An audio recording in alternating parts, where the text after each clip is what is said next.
أعوذ بالله من الشيطان الرجيم. بسم الله الرحمن الرحيم. سبحان الذي أسرى بعبده ليلا من المسجد الحرام إلى المسجد الأقصى الذي باركنا حوله لنريه من آياتنا إنه هو السمیع البصیر۔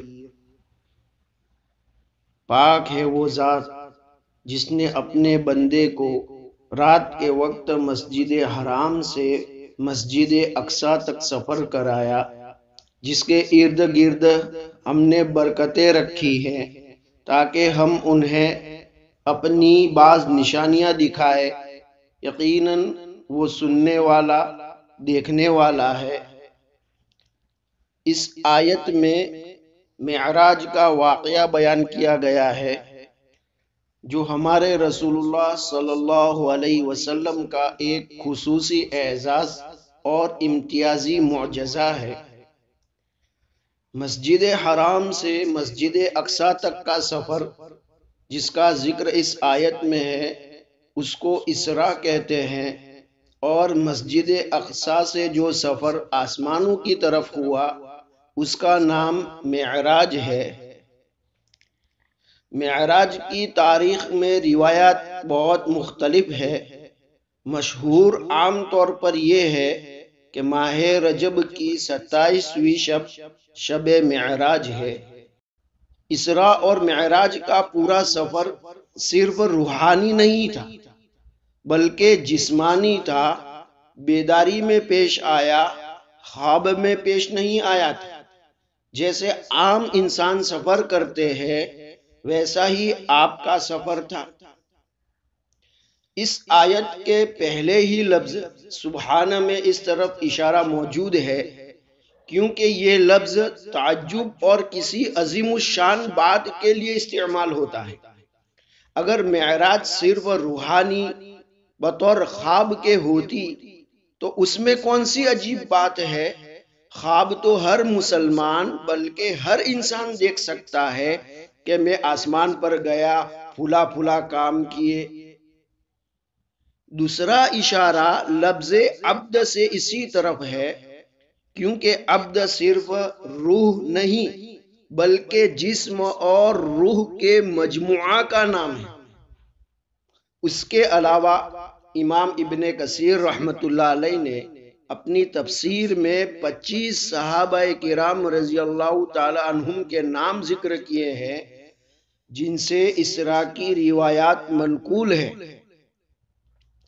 مختصر واقعہ یوں ہے کہ مکہ مکرمہ سے مسجد اقصی تک کا یہ سفر براق پر ہوا۔ جب بیت المقدس کے دروازے پر نبی صلی اللہ علیہ وسلم پہنچے، براق کو دروازے کے قریب باندھ دیا اور آپ مسجد میں داخل ہوئے اور اس کے قبلے کی طرف تحیت المسجد کی 2 رکعتیں ادا فرمائی۔ اس کے بعد ایک سیڑھی کا اہتمام کیا گیا، ایک سیڑھی لائی گئی جس میں نیچے سے اوپر جانے کے درجے بنے ہوئے تھے۔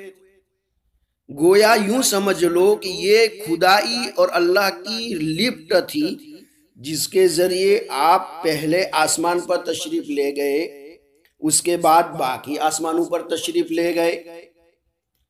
ہر آسمان میں وہاں کے فرشتوں نے آپ کا استقبال کیا اور ہر آسمان میں ان انبیاء علیہم السلام سے ملاقات ہوئی جن کا مقام کسی متعین آسمان میں ہے۔ پھر آپ صلی اللہ علیہ وسلم ان تمام انبیاء علیہم السلام کے مقامات سے بھی آگے تشریف لے گئے۔ آپ صلی اللہ علیہ وسلم نے سدرۃ المنتہا کو دیکھا۔ اسی جگہ حضرت جبرائیل علیہ السلام کو ان کی اصلی شکل میں دیکھا۔ بیت المعمور کو بھی دیکھا جس کے پاس بانی کعبہ حضرت ابراہیم علیہ السلام دیوار سے کمر لگائے بیٹھے ہوئے تھے، اور حضرت صلی اللہ علیہ وسلم نے جنت اور دوزخ کا بچشمے خود معائنہ فرمایا۔ پروردگار عالم نے شب معراج میں اپنے پیارے حبیب محمد رسول اللہ صلی اللہ علیہ وسلم کو ایک خوبصورت تحفہ سے نوازا۔ یہ تحفہ نماز کی صورت میں تھا۔ اس وقت آپ کی امت پر اول 50 نمازوں کے فرض ہونے کا حکم ملا، پھر تخفیف کر کے کمی کر کے 5 کر دی گئی۔ اس سے تمام عبادات کے اندر نماز کی خاص اہمیت اور فضیلت ثابت ہوتی ہے۔ اس کے بعد آپ صلی اللہ علیہ وسلم واپس بیت المقدس میں اترے اور جن انبیاء علیہم السلام کے ساتھ مختلف آسمانوں میں ملاقات ہوئی تھی وہ بھی آپ کے ساتھ اترے۔ گویا آپ کو رخصت کرنے کے لیے بیت المقدس تک ساتھ آئے۔ وہاں سب انبیاء علیہم السلام کے ساتھ نماز ادا فرمائی۔ اس کے بعد بیت المقدس سے رخصت ہوئے اور براق پر سوار ہو کر اندھیرے وقت میں مکہ معظمہ پہنچ گئے۔ یہ تھا مختصر سا معراج کا واقعہ۔ نماز کے متعلق انشاءاللہ آئندہ ویڈیو میں بیان کریں گے۔